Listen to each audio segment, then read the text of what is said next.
Bueno, saludos a todos, ¿cómo están? Buenas tardes.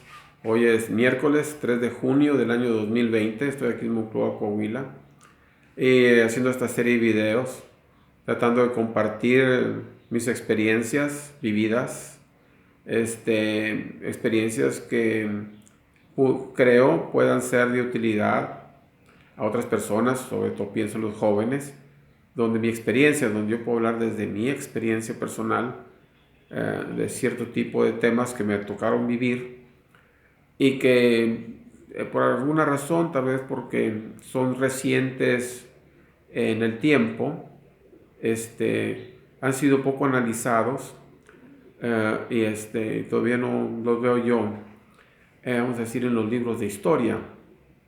A veces simplemente pasan como comentarios políticos y cargados de un cierto, una cierta cuestión de carga electoral o para denostar a algún contrario político. Entonces, estoy haciendo esta serie de videos tratando de compartir mi experiencia personal de cómo yo viví los acontecimientos. Entonces, estoy hablando, tomando una especie de corte histórico y entonces lo estoy viendo a través de ciertos periodos de gobierno. Actualmente hay videos anteriores del sexenio anterior de Luis Echeverría Álvarez.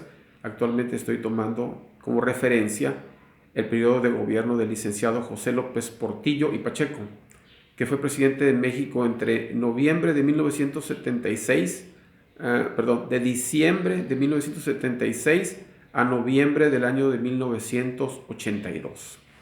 Entonces, a veces pues es bueno ponerse en perspectiva histórica. Yo quiero decir que a mí me tocó nacer en este ambiente, es decir, para mí muchas cosas que ocurrían en ese tiempo yo las veía como normales porque yo nací en esa circunstancia. ¿En qué circunstancia me refiero? Donde el gobierno era prácticamente el dueño de la mayoría de las empresas más grandes, las más importantes del país. Y yo eso lo veía como normal. Yo veía como normal que el gobierno fuera propietario, digamos, de Pemex, de la industria petrolera, de las refinerías, que fuera el encargado de la perforación de los pozos petroleros. Así, yo lo veía como normal, tampoco yo veía a mi alrededor personas que estuvieran inconformes por esa circunstancia.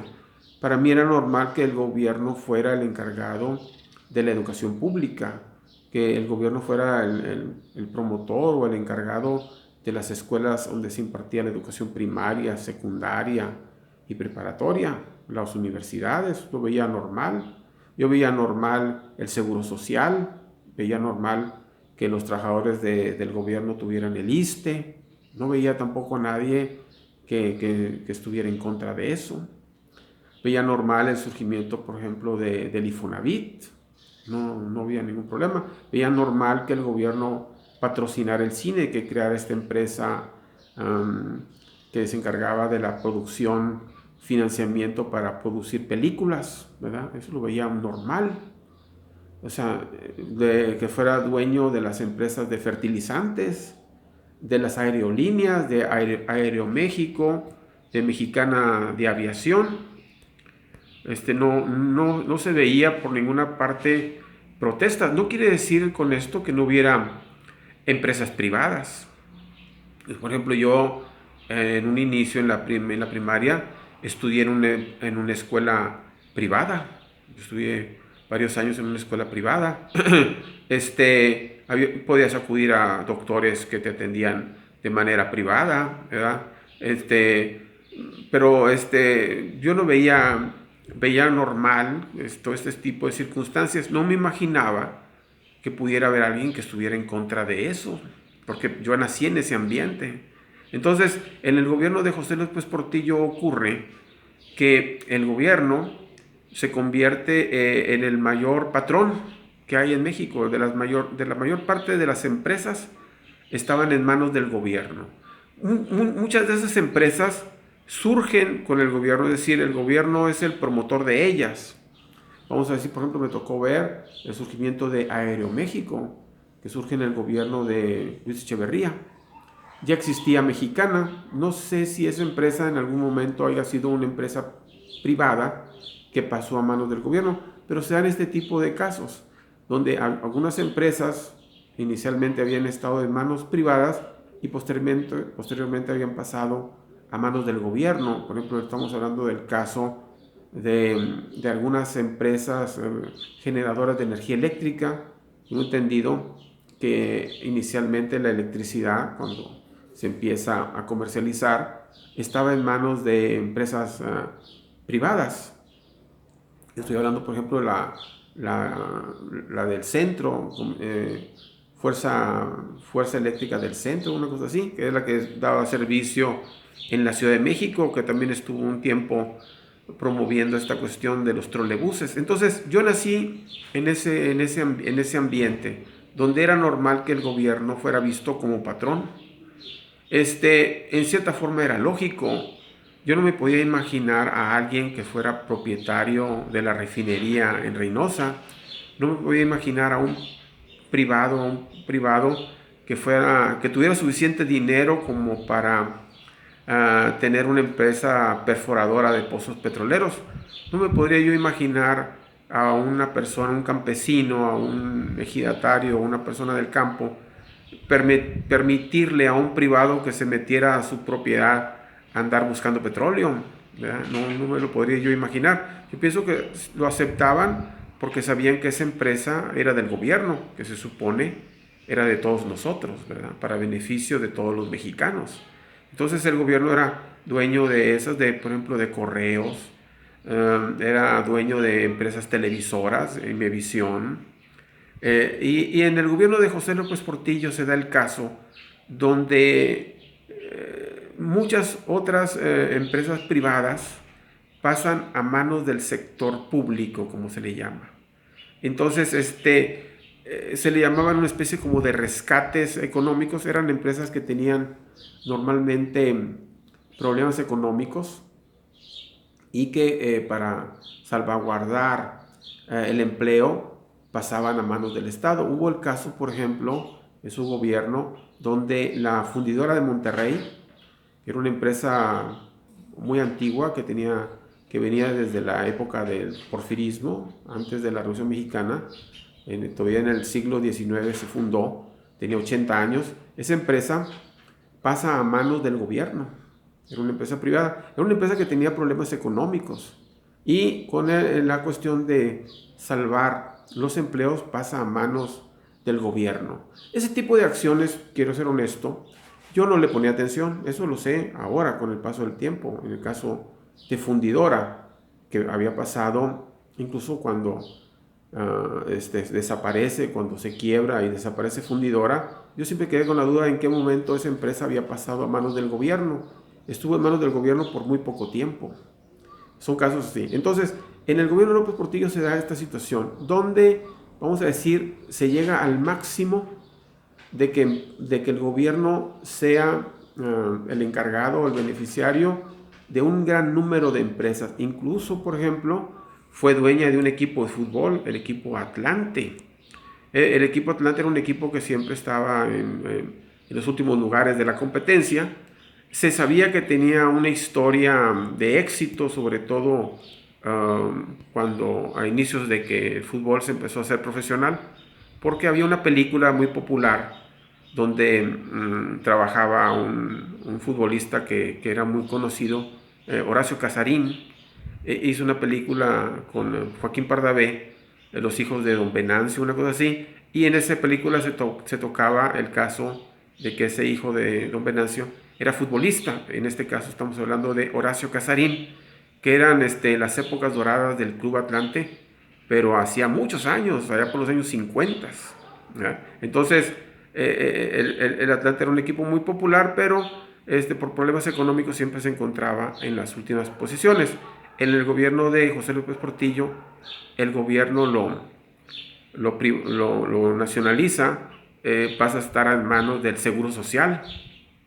Inclusive fue también propietario de un segundo equipo que se llamaba el Huaxtepec. Y muchas otras empresas, a veces unas pequeñas, otras medianas, pasaron de la iniciativa privada al gobierno. Y como les digo, para nosotros no era nada escandaloso, o para mí no era escandaloso, que el gobierno fuera patrón, ¿verdad?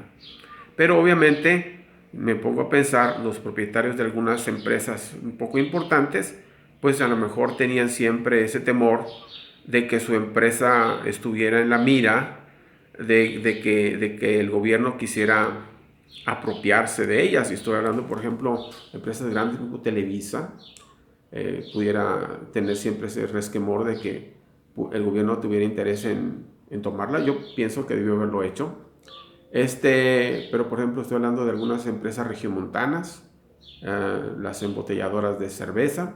Dudo mucho que el gobierno pudiera meterse ese tipo de negocios, pero estamos hablando de otras, por ejemplo, productoras de vidrio, de aluminio, algunas armadoras de autos, etc. Entonces, pero como les digo, siendo honestos, para mí y para muchas personas a nuestro alrededor, era normal que el gobierno fuera propietario de empresas. Ahora, se da el caso también donde hay una especie como de simulación. Por ejemplo, en el caso de Pemex, uno veía las estaciones donde se vende la gasolina que tenían el letrero de Pemex, pero esas expendios de gasolina, en realidad, sus dueños eran privados, ¿verdad? Simplemente tenían la leyenda de Pemex porque ahí se vendían esos productos, pero no quería decir que fueran propiedad del gobierno. También ocurría el caso, por ejemplo, de las pipas donde se distribuía el combustible. También traían la leyenda en la pipa que decía Pemex, pero esas pipas, la mayoría de ellas, eran propiedad de particulares. Entonces era esta situación así. Lo sé porque una vez mi papá lo comentó. También había particulares que eran dueños de equipos de perforación de Pemex. Entonces el gobierno, al mismo tiempo que era, vamos a decir, el administrador de estas empresas, también promovía en algunos aspectos el surgimiento de empresas privadas que a lo mejor no tenían la capacidad económica de ser, vamos a decir, dueños de una refinería, pero pues podemos decir que eran personas ricas, millonarias. Por ejemplo, gentes que daban servicios a Pemex del transporte. Había una empresa que yo conocía que se llamaba Transportes y Maniobras, que era dueña de una gran flotilla de camiones que le daban servicio a Pemex.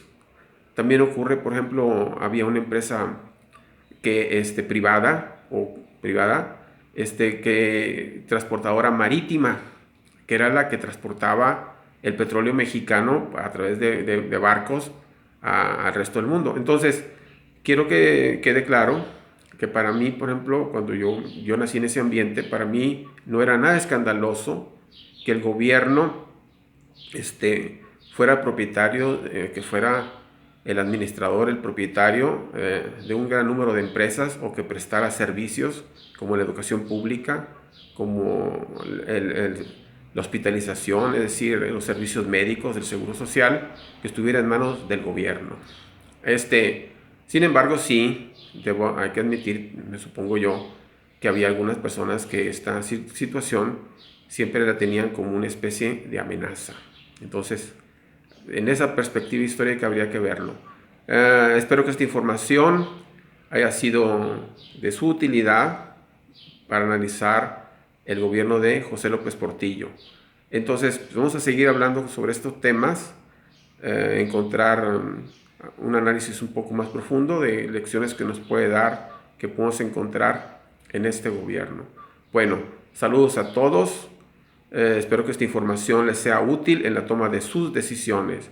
Les invito a que le den like a este video y que vean otros videos míos en el portal de YouTube como Tigre Monclova todo junto, o en Twitter como Gus Monclova todo junto también.